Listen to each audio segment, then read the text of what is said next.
Boom, boom. Hello, hello, hello, chat. Ok, je sais pas si on va mettre celui-là plutôt l'autre. On va mettre plutôt l'autre, non? La scène 2. Boum. Ah là, il y a plus de couleurs là. Plus de couleurs. Ça là, a l'air bien la vidéo, mais on va alors. Euh, how to play VGC. Ok. VGC, Beginner Guide.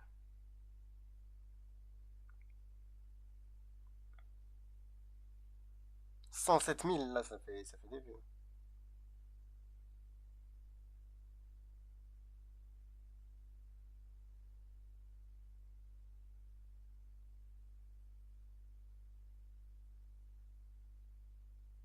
Vas-y, on va regarder le short. Wolfie, do you have any tips for me? I want to start getting to VC, but I have zero knowledge, no Pokemon, prep teams, no team building, or anything like completely zero. I tried watching your VGC school videos, but so much info, half of it doesn't stick in my head. Alright, so here's what you're gonna want to do. First of all, you're gonna want to play through like Sword and Shield. You're gonna want to, if you can, you're gonna want to get Sword and Shield and play through it.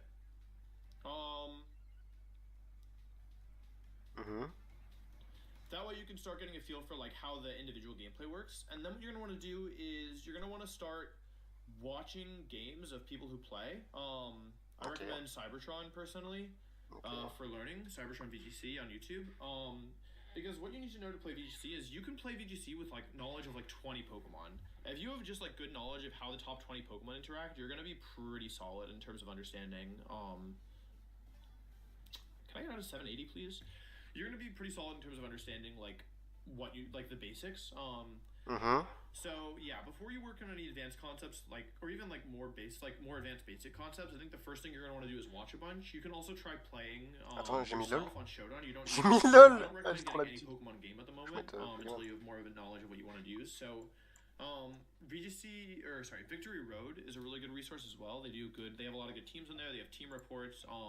That can be good if you want to just like take a team, like an export of a team, and put it in your team builder on Showdown, and then start playing, just to get some experience in the format. But you're gonna you will play less standard teams like when you first start in Showdown because the way the ladder system works. But I think your goal right now should just be to understand like what do the best Pokemon do, and just try and remember that. Ok, ok. Ok, ok. Bon, on va regarder la vidéo de lui. James Beck is going to win Worlds. Please let that come true. I'm calling it right now. Either way, you want to get into competitive Pokemon, but you don't know how to start or where to learn or how to even begin to learn all the complex strategies that go into a match. Well, you're in luck because I actually just went through the same journey. I'm not some top 50 competitive player that's going to be throwing out a bunch of complex terminology at you that you don't understand. And I'm also not someone who's going to say, if I could go back 8 years ago to when I started, this is how I would do. Attends, c'est quoi? Ah, ok. C'est stylé. Son logo, il est stylé et tout. Ça, c'est stylé de ouf.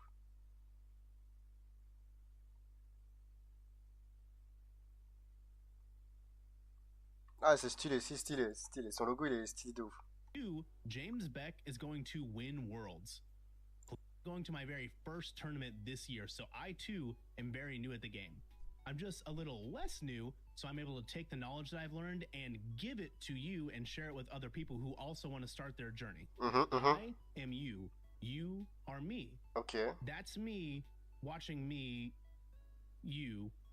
The first thing I really want to say might not get agreed upon by people with 10 plus years of experience, but I think it's actually helpful. Don't immediately start building teams. I know that there is a deep desire to use your favorite Pokemon and to make Trapinch work, but how are you going to make a Pokemon with 10 speed work unless you know how to use Trick Room? And how do you use Trick Room? You don't know because you didn't learn the strategy using. Non, ça va, je connais vraiment les bases, je connais bien. En vrai. I know there are a lot of people that disagree and say you should immediately start building teams, but to me, it felt like they were saying, step 1, learn every ability and stat and every Pokemon's weakness and the meta and how to counter the meta and make sure that you have a physical attacker with your Ruinous Quartet because that combo. What? It's just unrealistic. I'm not saying you should use borrowed teams for the entirety of your VGC career, but for the first month or two while you learn the meta and Pokemon abilities and the different strategies, use borrowed teams. It'll make it a lot easier. Plus, nobody likes losing over and over again. If you just keep losing because you are building teams that are just pure trash and literal garbage, you will eventually get tired of losing and you will lose the will to play and you will quit playing VGC. Just use borrowed teams. But where do I find teams to borrow, SB? Great question, I'm glad you asked. That's the beauty and necessity of the second thing that I want to talk about in this video. You need to get involved in the community. The VGC community is very cool and unique because it is somehow huge, but also very welcoming and very interconnected. They're all very close. When you get involved in this community, you'll meet people who will teach you the strategies, show you how the terminology works, teach you the meta, and even share pretty awesome memes. The first area of the community to get involved into is right here on YouTube. You need to sub to the Play Pokemon channel and pay particular attention to their live feeds. This is where they will stream regionals and internationals and worlds, which again is this weekend if you're watching this at release. By watching these streams, you get to learn from the best minds in the game as they play against each other. You can watch what strategies they're doing, see when they switch out Pokemon, what kind of abilities they're using, what kind of items they're using, and you get to learn from the best of the best. And you get the benefit of hearing from the official Pokemon casters who are intentionally speaking at a level that new players can understand. They'll say things like, and in comes Incineroar to lower the opposing Pokemon's attack with its Intimidate ability, which tells you that this is Incineroar, it has an ability called Intimidate, and that ability allows it to lower the opposing Pokemon's attack when it enters. These streams are actually extremely fun and very helpful as you get to watch the best players play and the casters explain why these players do what they did. It's a great way to learn if you are very new to the scene.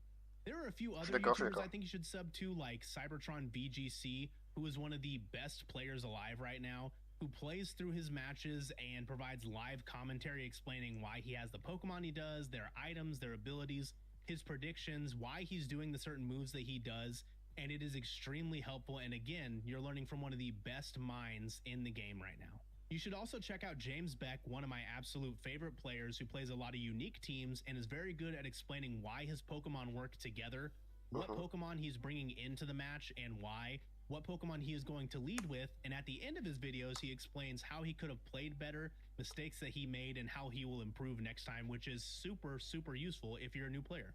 You can also sub to tons of other amazing Pokemon VGC YouTubers who explain the current meta and good teams to use right now, like Scooteezy VGC, Talon VGC, Moxie Boosted's Gym, Pokesports, Clover Bells, or even Wolfie, who is possibly the greatest Pokemon player of all time. By the way, any video will be linked down below, so make sure to check out those links and follow them so that way they can help you start your VGC journey.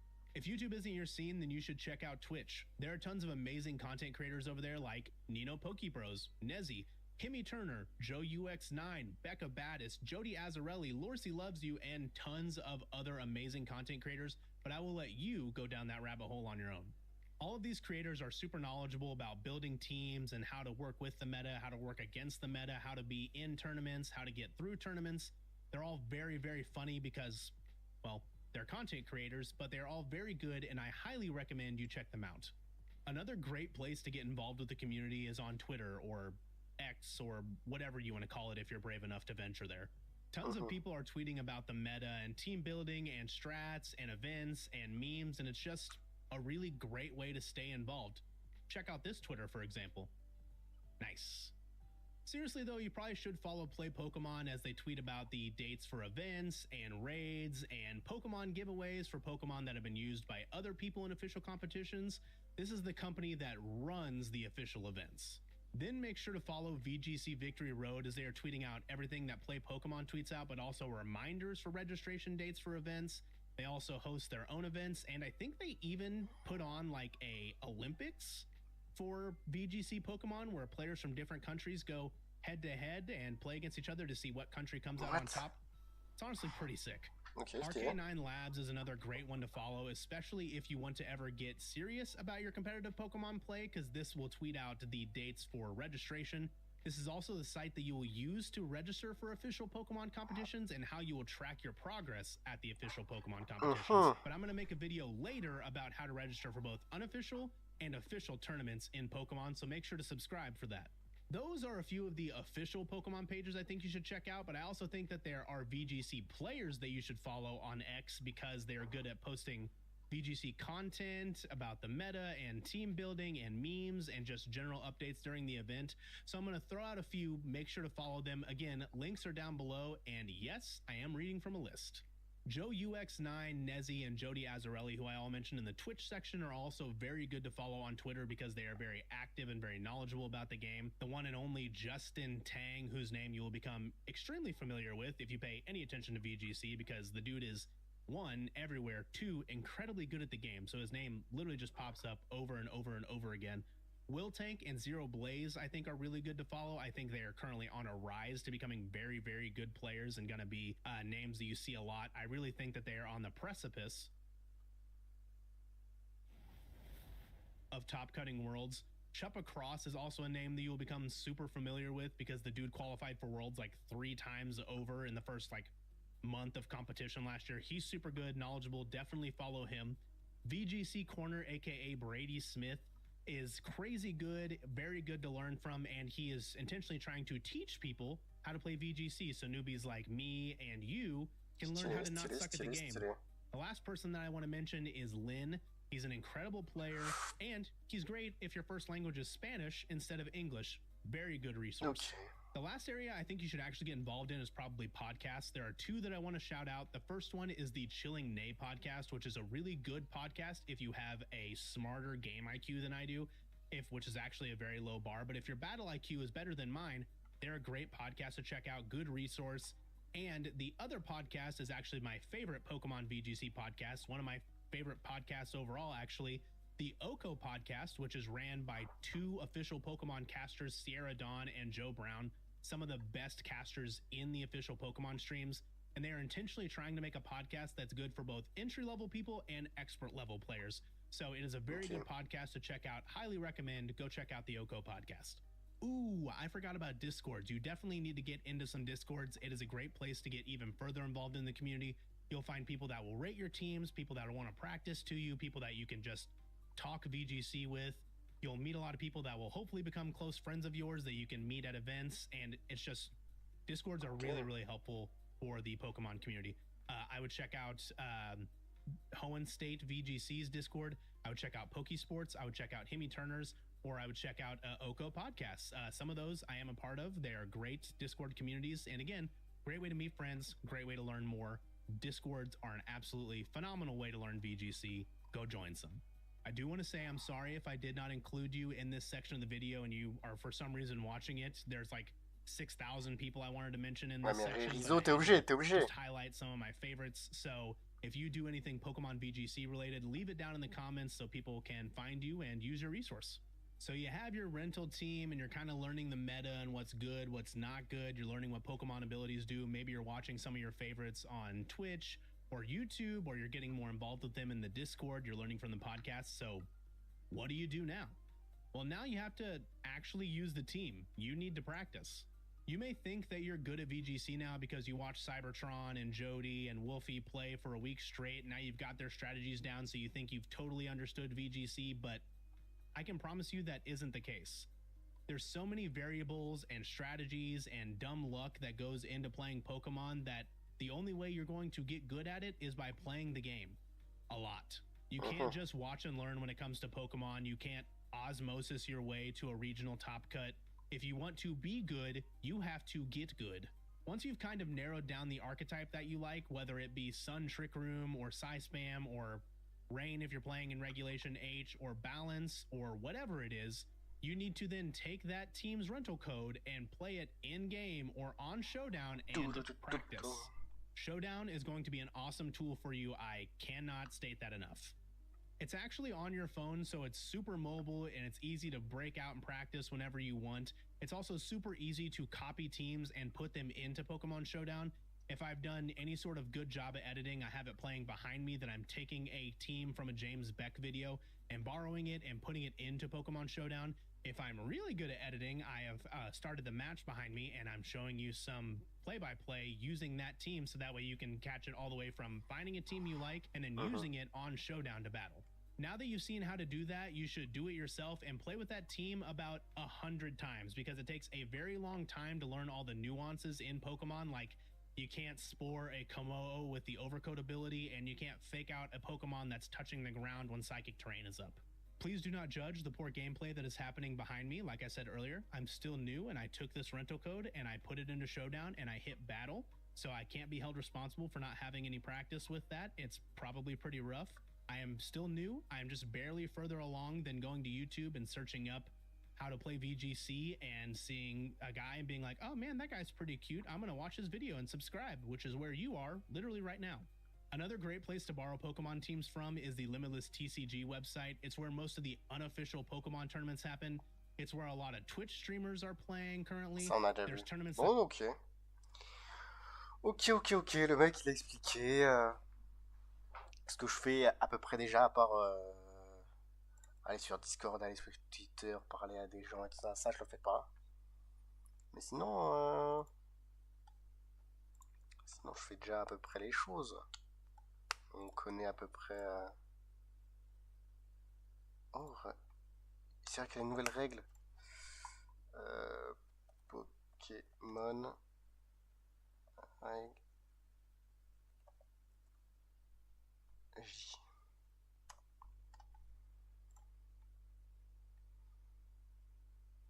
Alors, c'est quoi? Du lundi 1er septembre 25 au dimanche 4 janvier. Ok. Pokémon du Pokédex 0 à 200. Ainsi que les autres Pokémon. Seuls 2 des Pokémon spéciaux suivants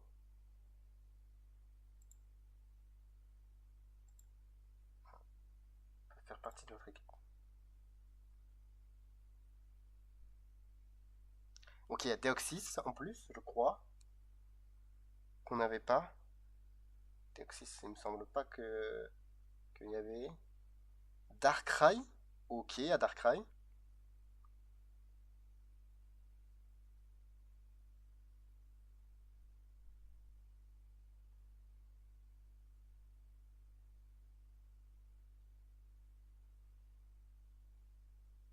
Mon Vénus. Mon Vénus, il était déjà. Il n'y a pas Arceus?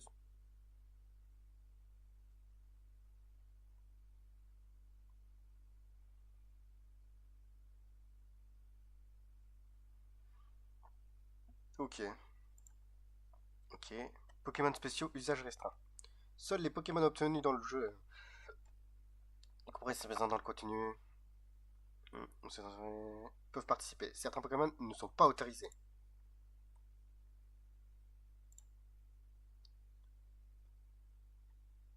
Tous les Pokémon niveau 50, il est interdit de donner le même objet à la même équipe, ok. Temps parti, ouais. Un règlement défini. Attends, ok. Définit les règles dans un abonnement. Utilisation de méthodes non autorisées sur le jeu, de connexion, révision, attitude antisportive, gestion des combats, gestion de fausses informations dans le 1, utilisation de plusieurs comptes Nintendo pour participer à la compétition, manipulation intentionnelle de nombre. Voilà. Ok. Et bah c'est juste, c'est les mêmes règles.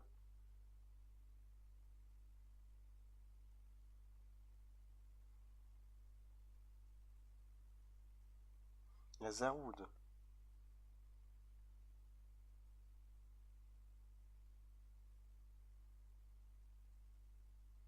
Il y a Darkrai. Et du coup, il n'y a pas. Il n'y a pas Arceus.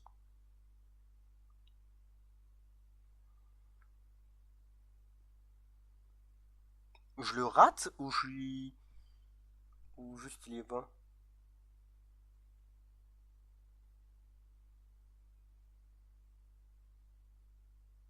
Non, bah il est pas. Ok, donc c'est à peu près les mêmes règles. C'est à peu près les mêmes règles, sauf que.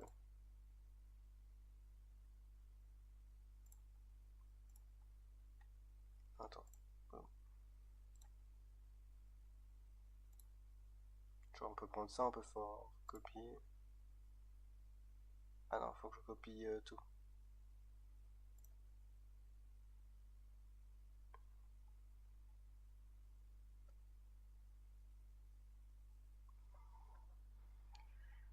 Hum.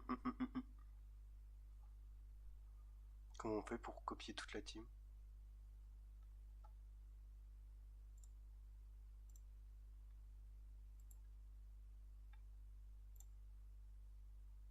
Ok, bah, il est valide. Hein. On va faire quelques games et après on regardera quelques matchs. On va pas faire un stream extrêmement long.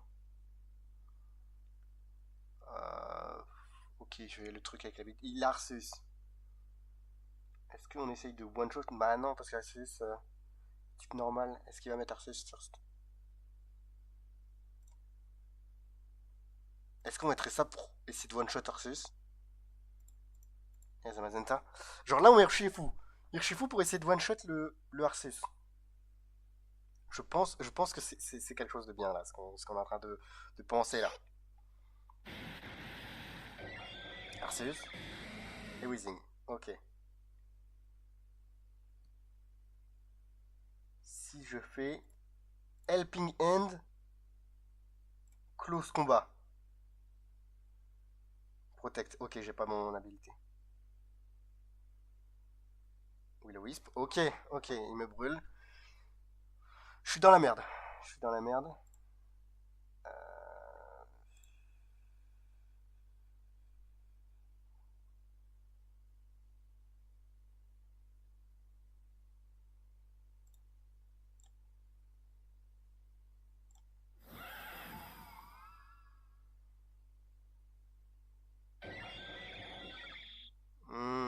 Je fais de la merde là. Après, il est terra-feu du coup. Samazenta, Terra Ghost, Astral Barrage. Genre là, il est en x2, mais il est terra-feu. Du coup, il est plus type normal. Du coup, je peux le toucher avec Astral Barrage. Mais est-ce que je one shot? Telle la question. Ouah, pas du tout. Terra Blast, sache. Ok, nice. Passing Gleam. Et il me tue.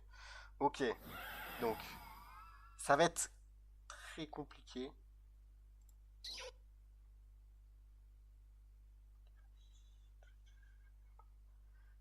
Je peux pas faire ça.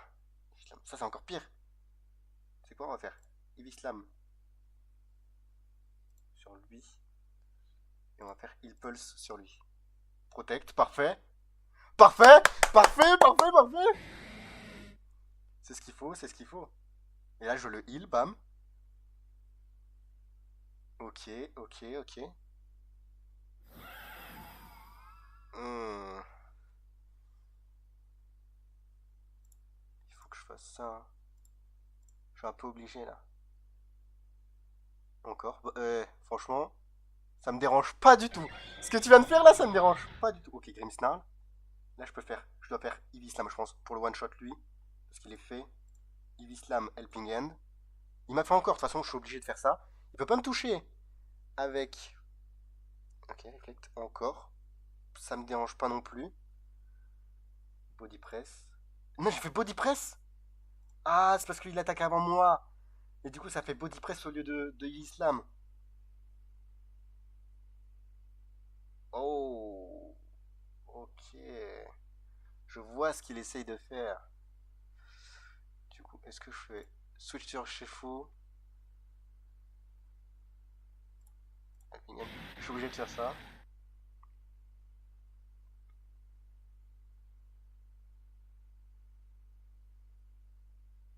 Spirit Break.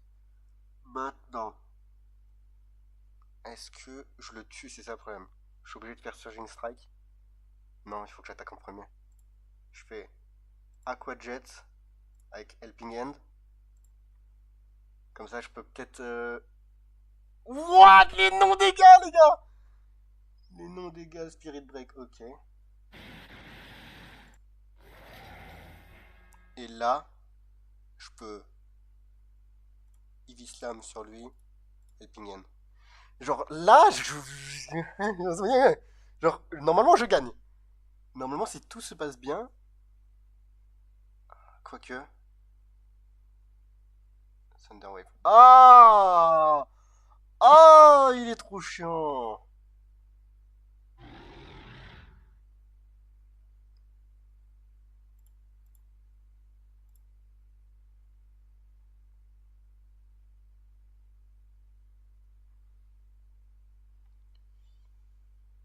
Euh, Bro, il joue même pas sur les... Ah ouais, je peux pas le toucher en fait. Je peux plus le toucher.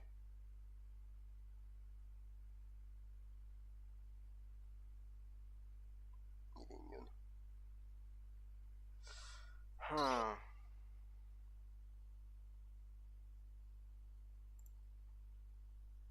Ah, j'ai perdu, je pense.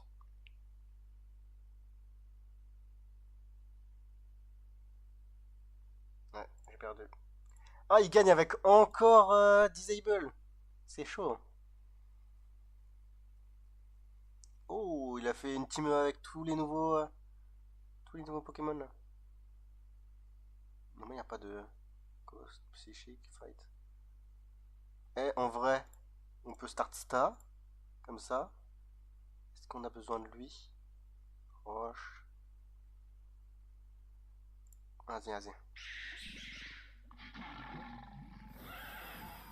Eh, franchement, j'attaque en premier. Là, je peux one-shot lui easy. Et après, lui, on verra. Et si je fais ça avec Helping Hand,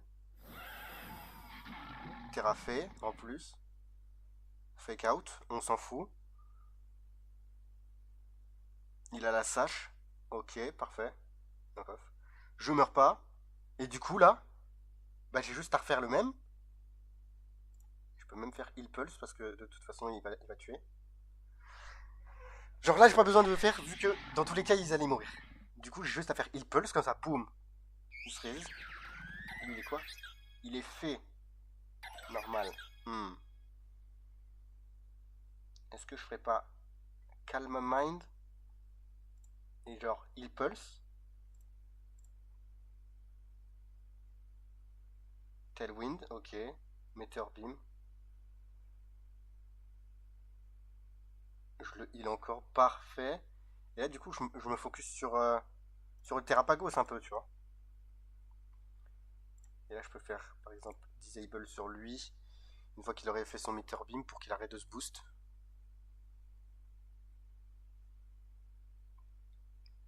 Ouais, il est bon. Ouais, c'est chiant qu'il est moins rapide, mais. Oh, toxique! Oh, c'est chiant ça! Oh, c'est très chiant.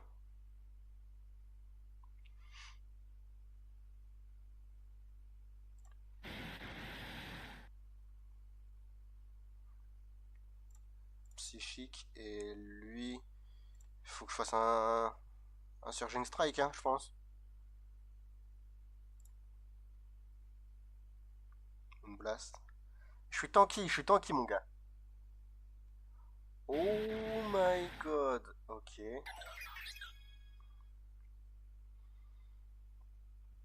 Zamazenta.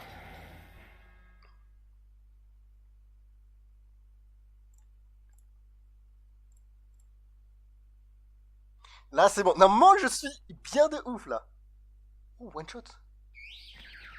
Mama, on l'a gagné, les gars. On est bon, on est bon, on est bon. On s'est rattrapé sur la game juste avant. Attends, là, moi, je veux regarder des matchs. Watch Battle. Le format. On va mettre le nouveau, hein. Régulation J. Régulation J. Search. Ah, il n'y a que des nouveaux. Il n'y a pas de 1003. Oh, non. Et régulation J. Ah, il y en a pas mal.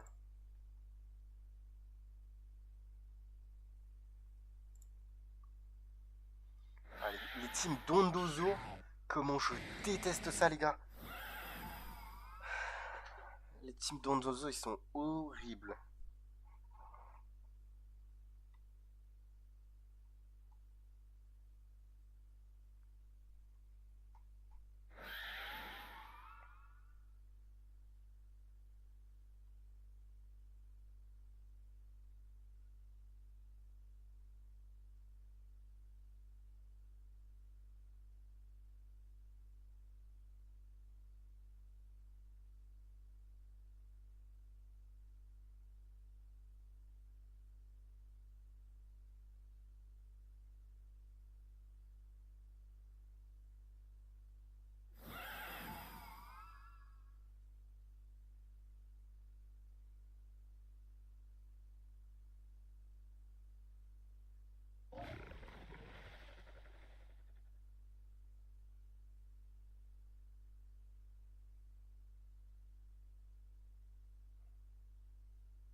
Là, Donzozo, il est en place. Et en plus, ah, Calyrex, il est brûlé. Oh, et là, il se booste. Il se booste avec Order. Est-ce qu'il va... Après, là, il peut plus faire d'attaque. Bah, si, il peut faire des attaques haut. Mais les attaques haut vont être beaucoup moins fortes parce qu'il y a il y a le soleil. Le feu. Il y a le soleil. Et il est terra haut, Calyrex. Donc, aucun des deux va pouvoir vraiment. Aucun des deux va pouvoir vraiment tuer l'autre. Là, il met un type plante pour essayer de faire bien des dégâts sur Donozo qui est que type haut du coup. Est-ce que c'est assez? Je pense. Hein. Fake out comme ça, il l'attaque pas. Sleep powder, ok. Ça touche le sleep powder. Là, il a pas une attaque. Il va pas switch. Il peut pas switch.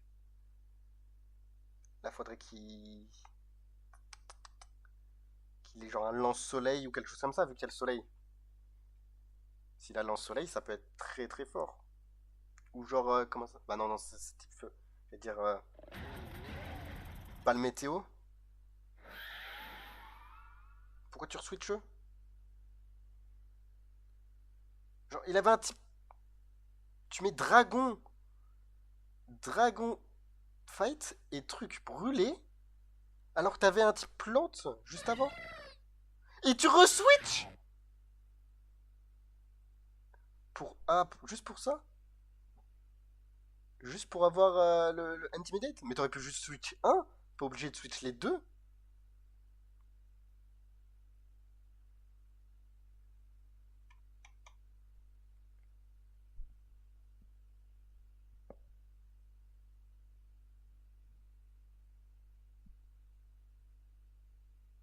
Là, du coup, il peut encore sleep powder. Hein. Il le touche encore. Il touche encore sleep powder.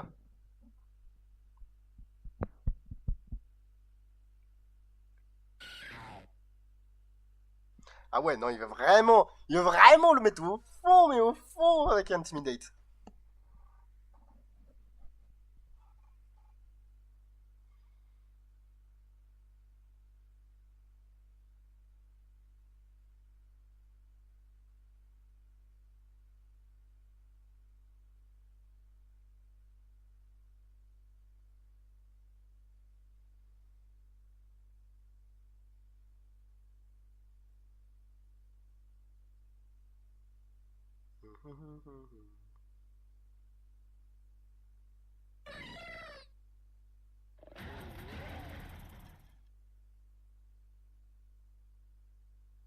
En fait, du coup, là, il booste sa défense avec Order Up.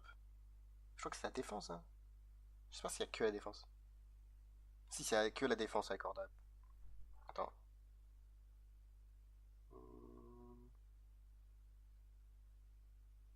Y a pas d'autres stats? C'est que la défense? Ouais, c'est que la défense, ok. Donc il est hyper, hyper tanky. Mais c'est de la défense. La défense P. Attaque, genre, t'as pas le lance-soleil, t'as pas un truc là sur lui.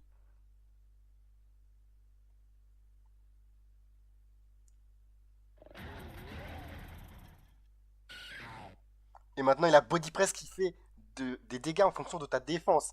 Il est en x3,5 défense bonus. Ce qui est énorme. Bro, s'il te plaît, attaque avec lui. T'as pas une attaque plante?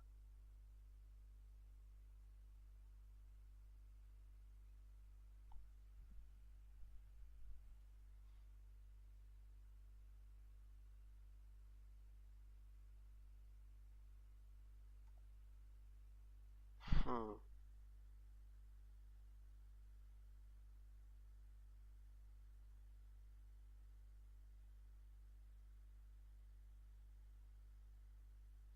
Hmm.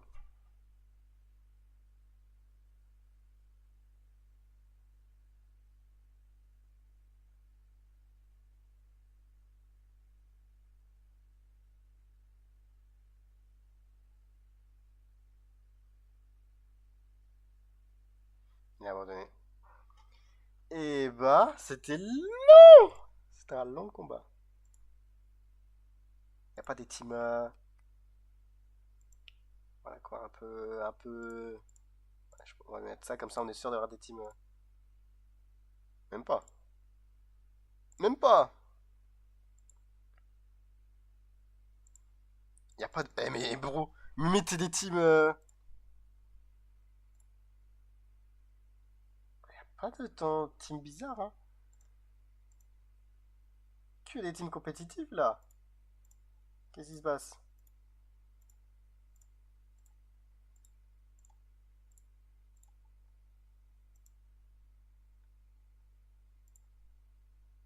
Ok, Palkia, Quatox. Là, il y a un peu de truc. Pourquoi lui? Pourquoi, pourquoi ça? Pourquoi Gothitelle? Parce qu'il y a personne d'autre qui a Perish Song. Est-ce que, est-ce qu'elle la prend, Perish Song?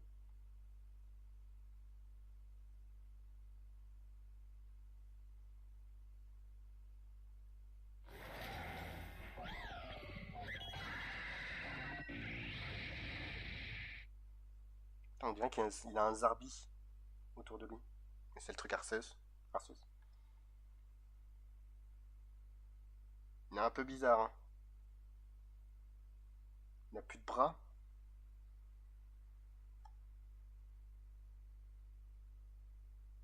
Spirit Bag, ok. Quiver Dance? Un Tailwind, ok. Est-ce que, genre, il va pas essayer de faire un Quiver Dance, se boost et tout ça? Peut-être. Donc je pense que c'est plus un Volcarona, genre vraiment support. Il n'y a pas grand chose à craindre. Ou Kyurem Ice. Kyurem Feu.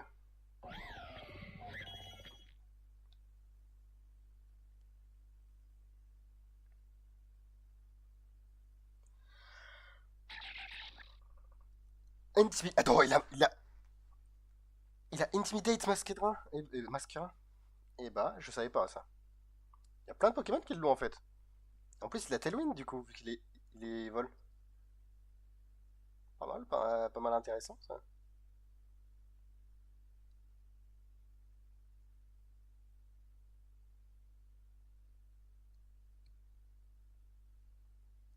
Mhm. Qu'est-ce qu'ils vont faire? La norme Palkia Ice. Je passe encore Protect. Struggle Bee. Ok, pas mal. Ça baisse la SP attaque. Freeze Dry. Air Slash. Ok. Donc lui, c'est attaque. Special Rend qui a vraiment fait mal. Il l'a mis dans le mal. Il lui reste plus que ça. Il lui reste plus que lui. C'est fini, hein. Ils ont tout. Et là, up, Rage Powder, donc il est obligé d'attaquer l'autre. Il le one-shot même pas. En plus, il est brûlé avec Flame Body. Bah, c'est le pire qui pouvait arriver. Drop Pump, fini. Bien joué. Bien joué à lui. Bien joué à lui, bien joué à lui, bien joué à lui. Est-ce qu'on regarderait pas des matchs VG, mais vraiment des. Genre de haut niveau, genre. Genre, le niveau, il est incroyable.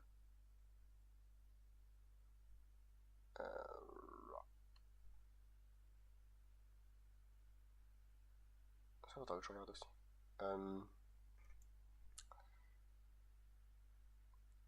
Best VGC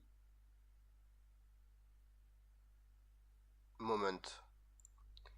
Est-ce qu'il y a. Ouais, c'est Best Competitive Play of 2023. Ça.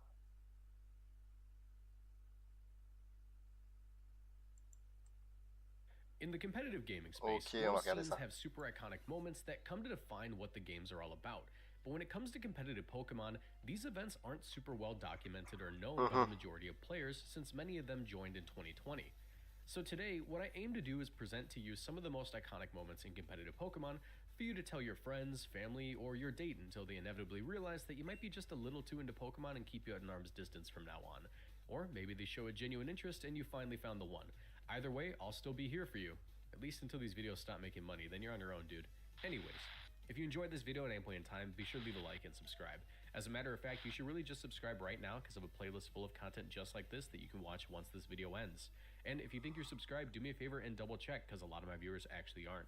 With that, let's get into the video. But not before I plug my YouTube channel memberships. If you click the join button, not only do you get access to bonus videos every week and access to my podcast with Jody Azzarelli, but you also can join my members only Discord where we team build and discuss Pokemon broadly. You also get a badge by your name in the comments and in my live streams, and you get to see your name at the end of these videos. Lots of cool perks there, so consider supporting me with the channel membership. Now back to the video. Alright, for this video we'll be going in no particular order, but I tried to pull a few old moments as well as some modern examples. So let's just jump right in. I'm sure most people are aware that Ray Rizzo is a Pokemon World Champion. Rizzo, c'est le His dieu. long and storied career goes back to the early days of VGC, and we're forced to watch the battles from people's recordings of the screen at the event that they just upload to YouTube. While VGC in the early 2010s was certainly a smaller, more tight-knit community, it can't be overstated just how impressive it was for someone to win the World Championships not once, not twice, but 3 times. While a lot of the information from these older events is lost to time, the results are not. In 2010, Ray Rizzo traveled to Hawaii to compete in the World Championships. This format was pretty interesting as we haven't had this particular rule set returned since this year. This rule set allowed for the teams to use up to 4 restricted legendary Pokemon, but you were only allowed to bring 2 of them to each battle. Ray opted to run a team of Groudon, Kyogre, Dialga, Cresselia, Hariyama, and Ludicolo for this event, making it sort of a soft Trick Room dual weather team. In 2011, he traveled to the World Championships in San Diego, California to compete, this time in Pokemon Black and White using a team of Thundurus, Gothitelle, Terrakion, Escavalier, Conkeldurr, and Stylé ça. La team là est In stylée. 2012, Ray Rizzo managed to pull off the three-peat by returning to Hawaii and winning with a team of Garchomp, Rotom Wash, Metagross, Tyranitar, Hydreigon, and Cresselia, Stylé. making Ray Rizzo the only person in the history of competitive Pokemon to win 3 World Championships back to back to back. A feat that we will likely never see again for as long as this game continues to be played, since the game's gotten so much bigger and we have so many more talented players. C'est vrai que c'est chaud de faire un trophy. Just how far Pokemon Un has Epic, come, c'est at vraiment least chaud, in je terms of pense. tournament registrations and how enjoyable of a viewing experience it can be. In the format of VGC 2025 Regulation H, the Pokemon Company decided it was time to have a format where all legendary Pokemon would be banned.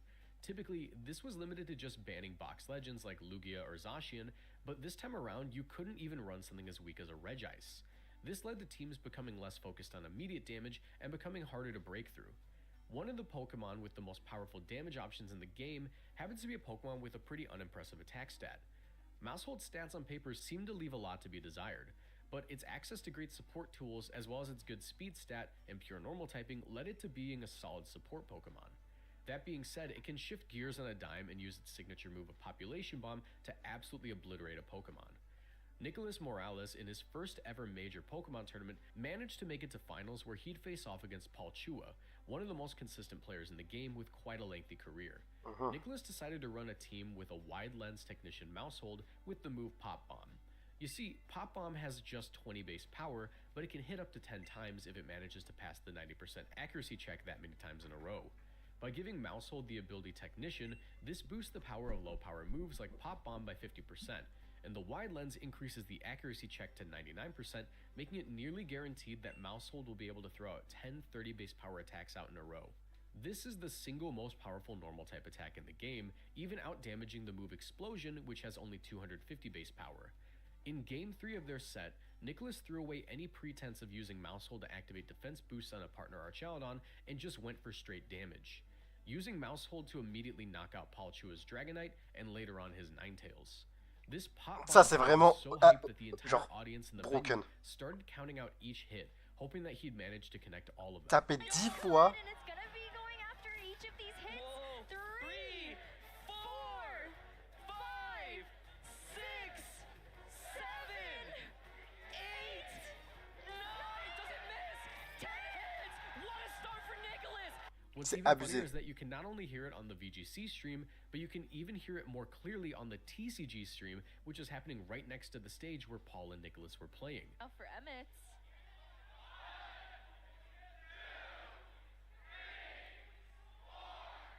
Still playing through this turn nice and steady, nice and slow. We got some crowd action out there as well, Kyle.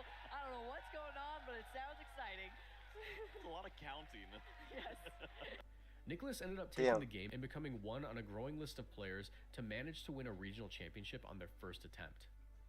I'm sure you all know about this one. At the 2014 World Championships, Sajin Park brought a team with a very strange pick. He opted to run Pachirisu not because it was his favorite Pokemon, but because it had great matchups into the Pokemon which were, at the time, some of the strongest in the metagame. This is by far the most iconic moment in competitive Pokemon, so rather than explain it myself, I brought in his opponent, Jody Azzarelli, who I just happen to be long-distance roommates with these days. I still remember it. It was 11 years ago. Everyone was preparing for Zapdos. I, myself, realizing that everyone was preparing for Zapdos, used Rotom Mo. I thought I was very smart. In comes this man, this gallant man from Korea.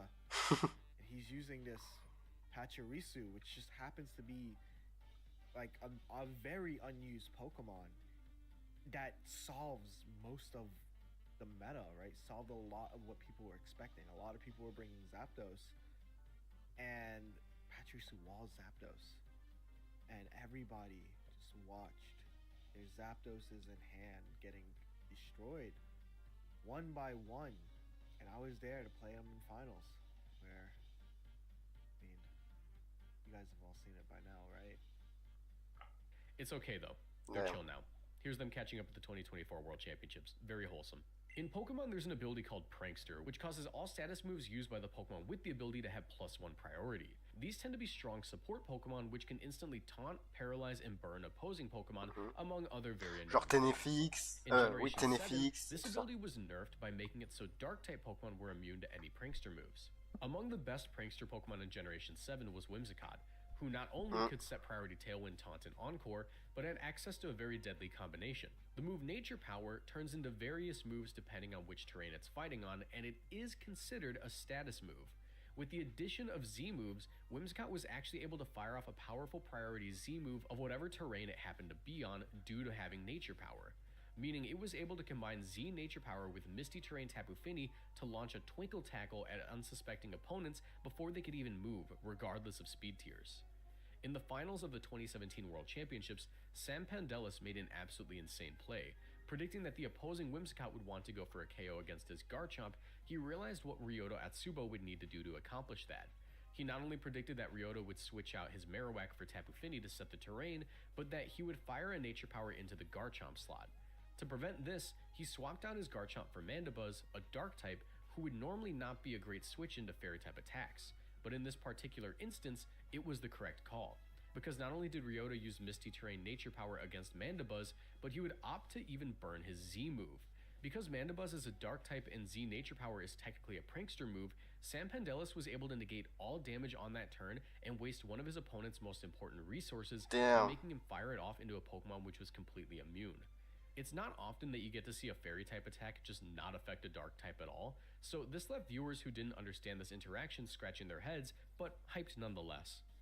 In VGC 2019, GS Cup rules returned, allowing for each player to have up to 2 restricted legendary Pokemon on their teams. Among some of the strongest Pokemon early in this format was Lunala, a Pokemon with an impressive special attack stat, bulk, as well as an ability which halves all damage taken when it's at full health. One of the few Pokemon who were capable of one-shotting Lunala was Lunala, with a spooky play. Ah, super. Going into Memphis Regionals 2019, Ashton Cox and Jeremy Rodriguez ran identical teams which they had built together. This team consisted of Smeargle, Xerneas, Incineroar, Lunala. Quand tu joues contre le mec avec qui t'as fait ta propre team, donc il connaît tout. Il sait tout. Xerneas would set up Geomancy with a Power Herb, and partner Lunala would be able to psych up to copy the boosts, and they would sweep side by side. It would seem that one of these players would build both of their teams and provide the team for the other, because both teams had identical errors. Jeremy and Ashton were by far 2 of the best players in the venue that day, since they not only ran identical teams, but they both managed to make it into finals where they would have to play the mirror match to determine who was the champion. Since the Lunalas were identical, this meant that when facing off, they would have to win a speed tie to move first and see who would end up getting the one-shot. The only thing is, when Jeremy won the speed tie in Game 3, something wasn't right. While it is a damage roll to KO the Lunala in one hit, the move did significantly less damage than expected, leaving Ashton's Lunala alive and well to attempt to one-shot Jeremy's Lunala. But once again, it did far less damage than expected. Eventually, Ashton would go on to win the set and become the regional champion, But upon inspecting their teams after the set, Jeremy and Ashton realized something. Both of their Lunalas were timid 252 speed, 252 attack, not special attack, meaning that not only was their team and gameplay so solid throughout the whole day that they ended up playing against each other in finals, but they did so with a Lunala that had absolutely no special attack investment whatsoever. Now, What? this error happened is anyone's guess, but it just goes to show how skilled both of these players are. Ah ouais, c'est Aaron chaud. Zhang is one of the most famous VGC players in the history of the game. But did you know he also has the power to buff moves at will? Because he does. In top 5 of the 2013 World Championships, Aaron Zhang unlocked this ability. While facing off against Ryosuke Kasuge, Aaron had a strategy in mind to cut the damage coming out from Ryosuke's powerful physical attackers. He would use his Rotom to burn the opposing Landorus with Will-O-Wisp, decreasing its damage output and causing residual damage to it throughout the game. Unfortunately, Aaron would go on to miss the Will-O-Wisp on turn 1, which was honestly just a sign of things to come.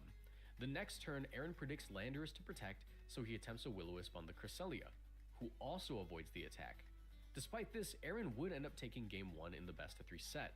In Game 2, however, he would attempt a similar play, trading getting paralyzed on Rotom for another attempt at burning the Landorus, who would swap into Iron Fist Conkeldurr, who Aaron once again would miss the Will-O-Wisp against. The next turn, Cresselia would be paralyzed by Thunder Wave, and Aaron would predict Conkeldurr to protect, so he attempted a Will-O-Wisp into the Thundurus, which he once again would Wow. miss. Aaron would go on to have one of the most unlucky sets in Pokemon ever, missing more Will-O-Wisps than I could count, getting fully paralyzed at the worst times, and generally just not having a great time. He would go on to lose the set and be eliminated from the World Championships just 2 games away from victory.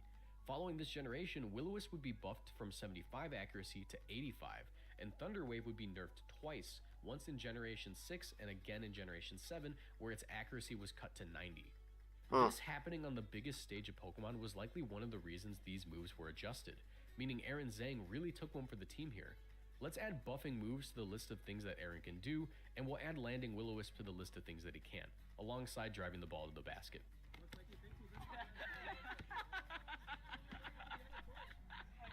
Damn. Giovanni Costa is Ça, c'est known for vraiment a le few seum, signature genre. Pokemon. Tu Among rates these tout. are Dragonite Genre, c'est même pas trop de ta faute, Eevee. vu que c'est juste Yeah, Eevee in Generation 7 La chance. actually had a competitive niche. Its signature Z move would cause Eevee to get +2 boosts to all of its stats, allowing for Eevee to baton pass these stat changes to a partner Pokemon. Giovanni was famous for employing this strategy more than anyone else in the scene, with him recognizing that Dragonite was an excellent baton pass target due to its great bulk and offensive stats. At the 2017 North American International Championships, Giovanni Costa would pilot a team that employed this strategy. With these boosts, Dragonite became a very powerful sweeper that many teams weren't prepared for. In Game 3 of Round 3 of the tournament, Giovanni would find himself in quite the predicament against his opponent Tobias. This Dragonite would find itself asleep in a 3v1 scenario against Hariyama, Nihilego, and Smeargle. Just when Giovanni thought it was over, Dragonite was able to survive a ×4 super effective hidden power ice from the opposing Nihilego at red health, and wake up on that same turn, allowing for it to use a +2 Earthquake against it and Hariyama, scoring a double knockout, leaving it in a 1v1 against Oh la Tobias' la. Smeargle. Tobias needed his Smeargle to score the KO with Fake, which was well Oh, ça, within c'est the chaud. Dragonite, given how low the Dragonite was on health. It would go on to survive the Fake Out on just 4 HP, allowing for him to steal the win from the jaws of defeat. This just goes to show that in competitive Pokemon, if there's a way to win, the best players will do their best. Oh to win. là là là là, ça But c'est those were chaud. just some of the most iconic moments in Pokemon.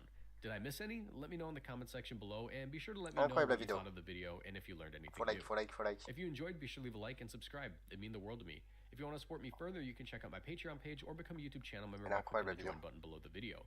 This gets you sneak peeks at future videos, some bonus content, and access to my supporter-only Discord, where you can hang out and team build with other community members.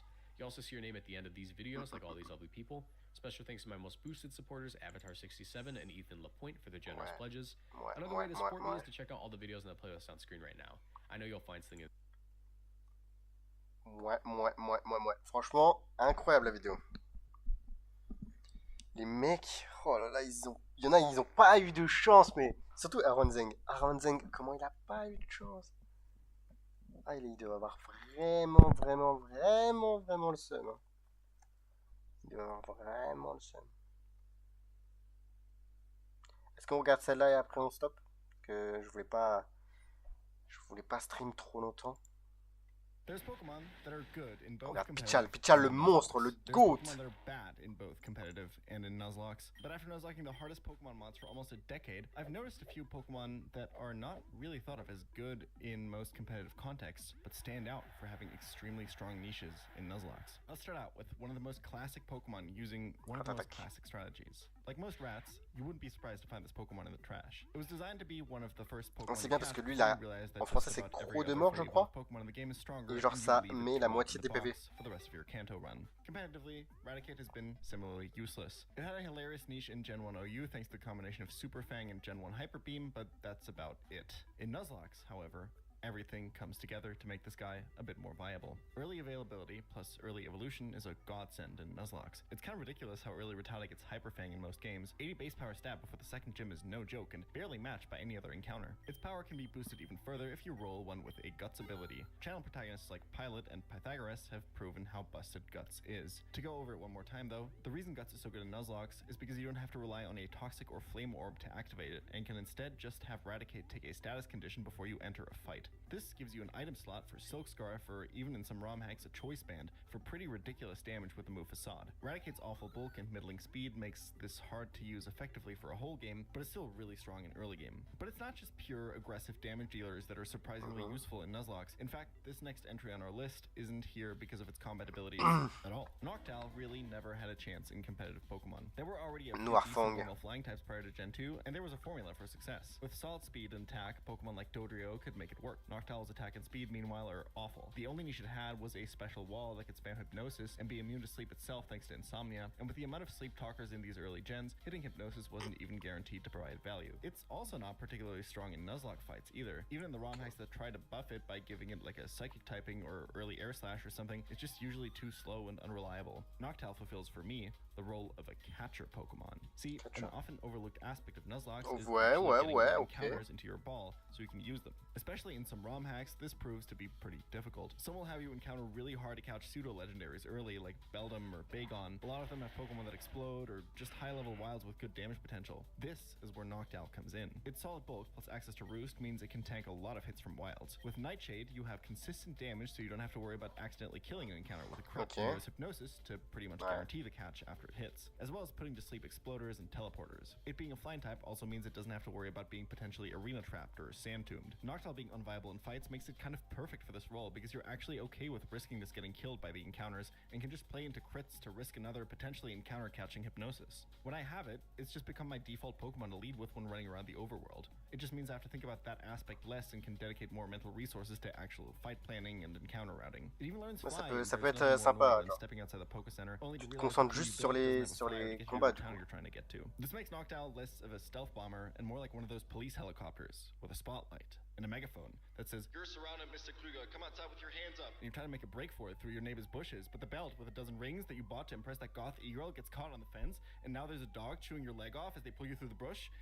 Yeah, it's kind of like that. It's pretty good at catching Pokemon. Today's video is sponsored by the Red Magic 10 Air. Red Magic makes high-performance smartphones for us gamers, and the 10 Air is their newest, light, thin, and compact phone that still packs a massive punch in terms of performance. The 10 Air has these perfectly rounded corners that make it incredibly comfortable to hold while gaming, while still not being too rounded so that you never lose grip.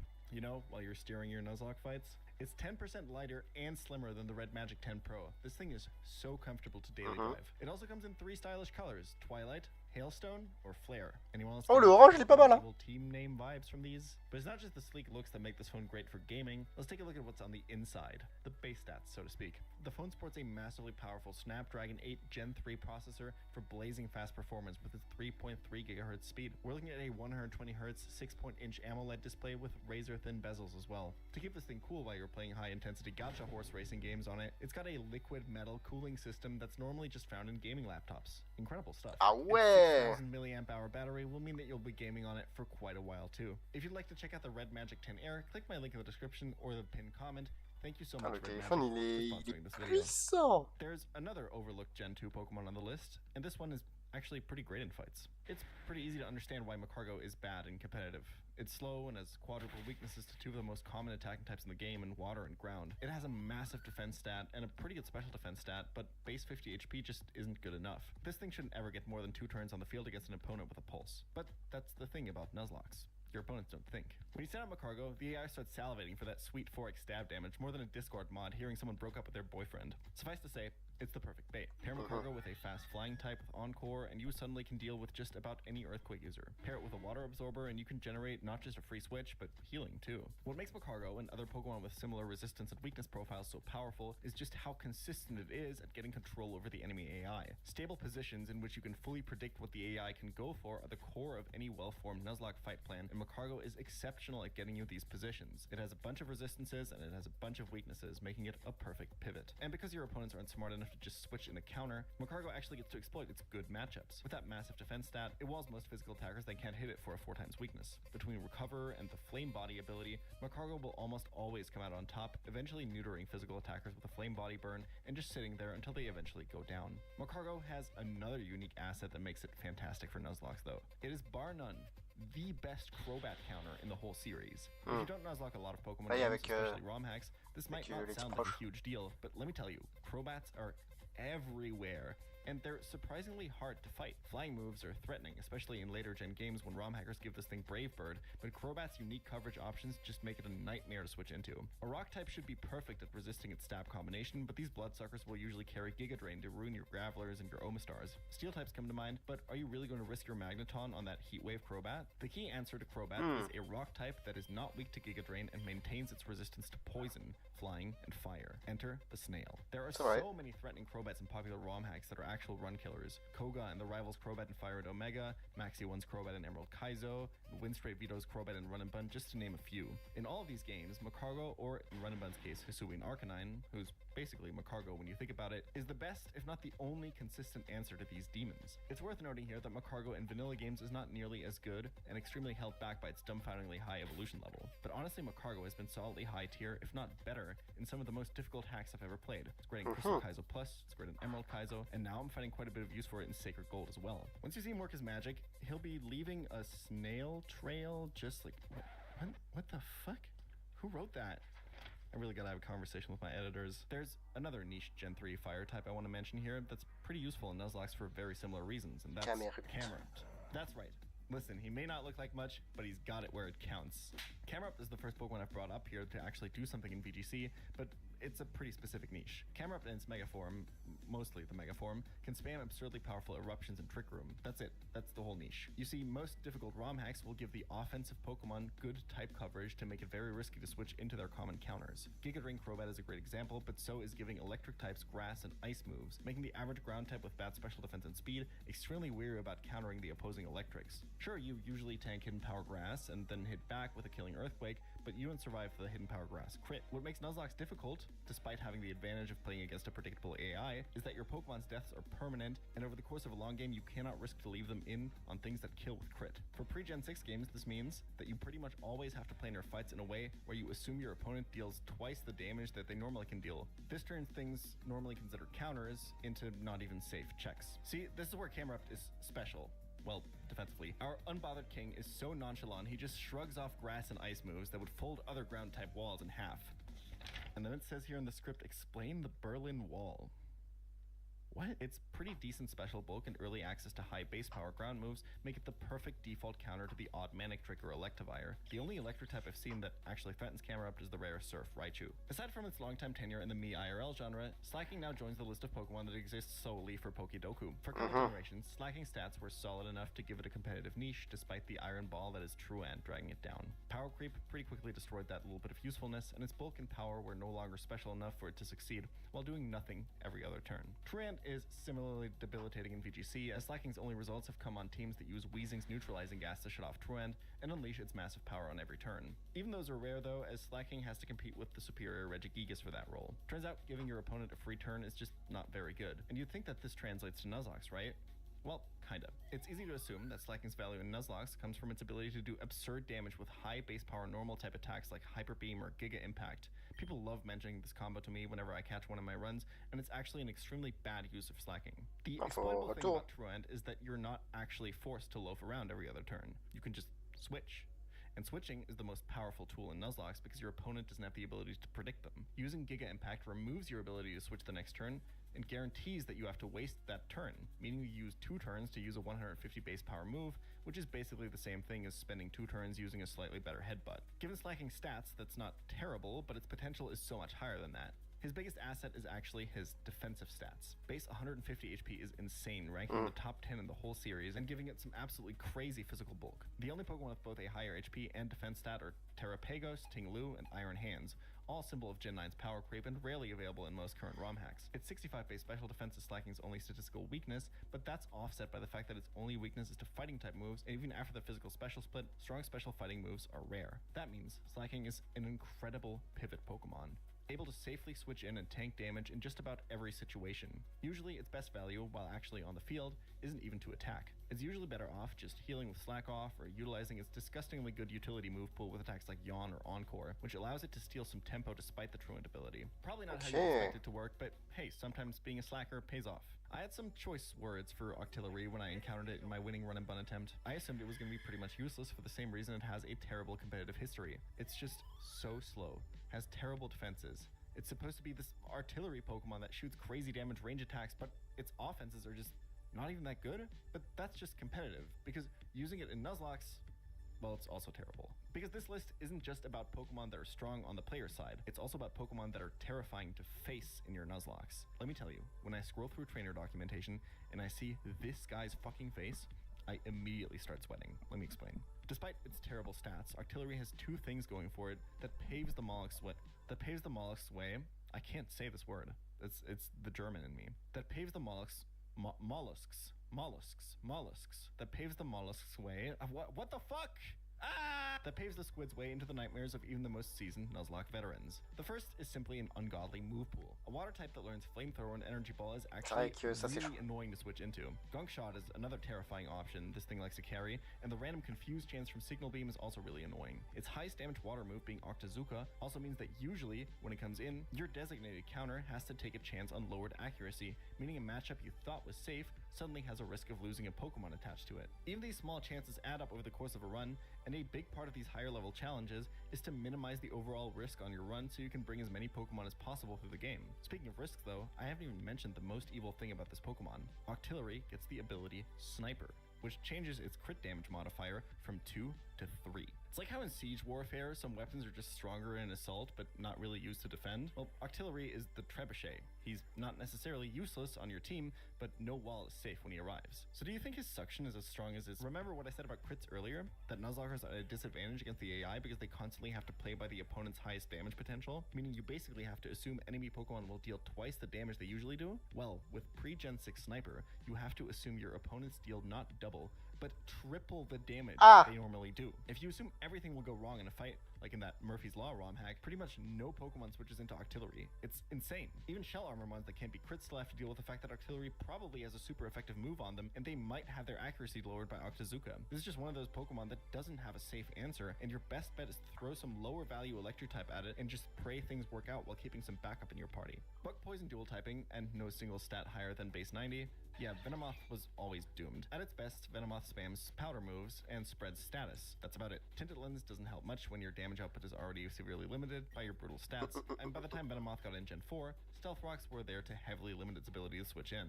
If you've ever listened to lo-fi hip-hop beats or watched a Point Crow video, you know how powerful putting someone to sleep is. Almost every competitive singles format has a so-called sleep clause in which you can only put one of your opponent's Pokemon to sleep at a time. There's good reasons for this. Spamming sleep moves on your opponent is an incredibly effective way of gaining free turns over and over again. No such clause exists in Nuzlocke. Sleep is so annoying to deal with in these runs that Nuzlockers will often resort to poisoning their Pokemon before a fight, sacrificing a ton of HP just to have a way of avoiding sleep. This is where Venomoth comes in. Its ability Tinted Lens makes its resisted moves deal bonus damage, making it difficult to switch into safely pretty much ever. It makes the pre-status strategies a lot less effective because you're already unlimited HP when using these. You can't really afford to tank a Tinted Lens crit when coming in.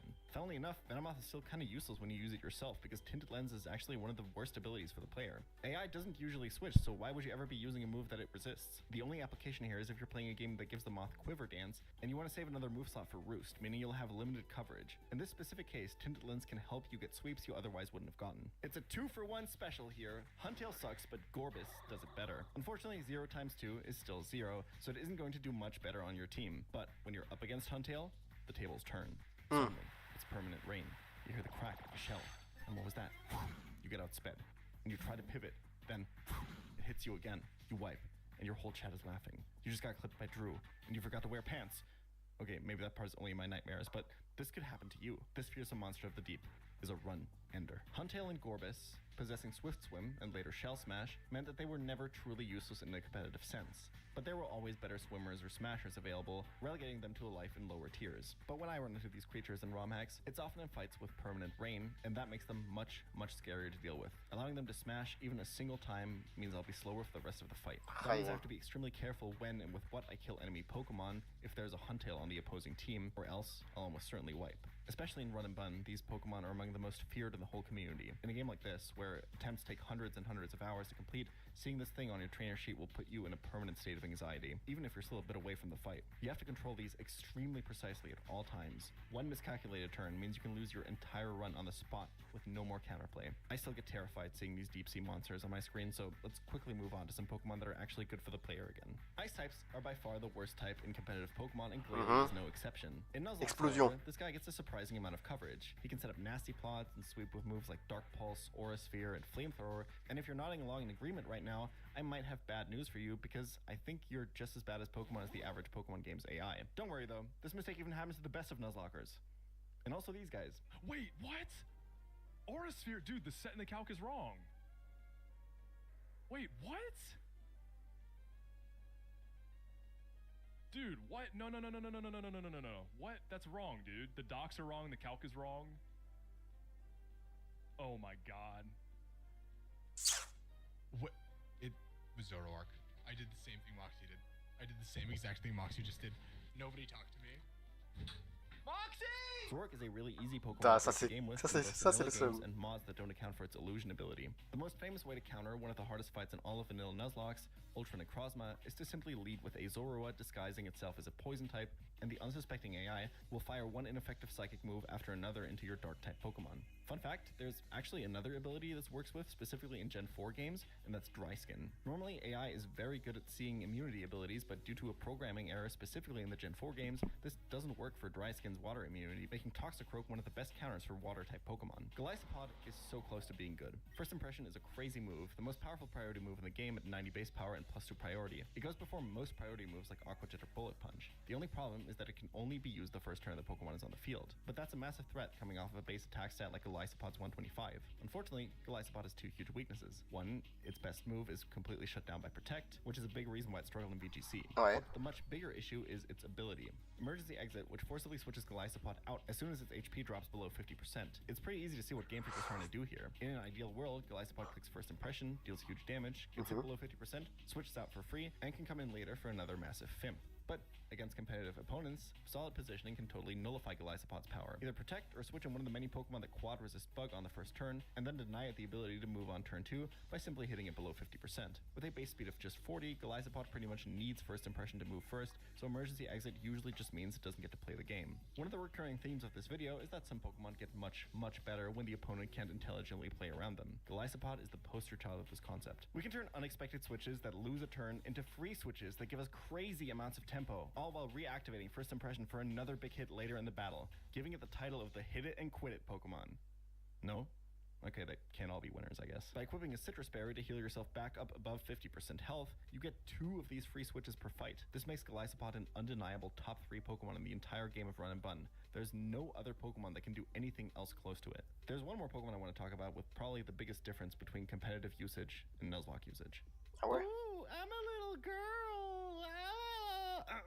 Even in Gen 2, Sunflora's stats were brutal, tied with Pokemon like Marowak and Dugtrio. Those Pokemon were given insane tools like the attack doubling unique item Thick Club or the deeply broken Arena Trap ability to make up for it. Sunflora gets Chlorophyll, something that many other grass types use more effectively, and that Sunflora can barely take advantage of because its base speed is so low. It does have a couple of things going for it in Nuzlocke though. As a stone evolution, you get access to Sunflora earlier than most fully evolved Pokemon, and a base 105 special attack is very solid in the early game, even for extremely difficult hacks like Emerald Kaizo. As a result, it was a solid mon on gym fights like Roxanne, Brawley, and Watson. But the biggest reason why Sunflora has worked its way into discussion as potentially the single most valuable Pokemon in Emerald Kaizo is because of its rare access to setup moves. Calm Mind, Swords Dance, and most other boosting moves are pretty much removed in Emerald Kaizo, but one slipped through the cracks.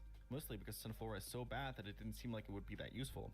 growth. Growth is usually too slow of a setup move to matter, but in Emerald Kaizo, there are a few fights where Sunflora is able to set up and turn itself into a delete button. Usually this happens in double battles where you can use your partner Pokemon to bait attacks and keep Sunflora safe while it grows and grows until it becomes strong enough to one-shot everything on the field and heal off any damage it might receive with its draining moves or synthesis.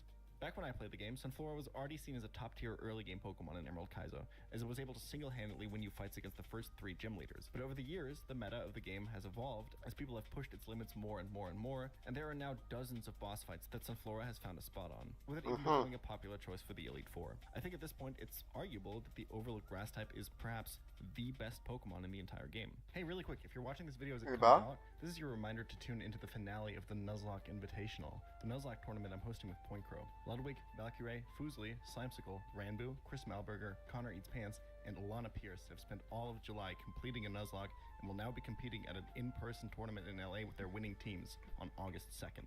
The tournament starts at 1 p.m. PST, that's 10 p.m. Central European Time. You can watch it live over on Point Crow's or my Twitch channel, as well as Point Crow's YouTube stream. I'll be there hosting the event with Point Crow, and all of your favorite Nuzlocke creators will be there too as the competitors' coaches. Don't miss out on this. This is going to be the biggest Nuzlocke event of the year, and I'm really, really excited for it. If you'd like to check out the players' runs, I posted my reaction to some highlights on PCL Daily. There's tons of info and content, as well as some pretty cool merch over at nuzlocke.in. Thank you, and see you guys there, or at the end of next month.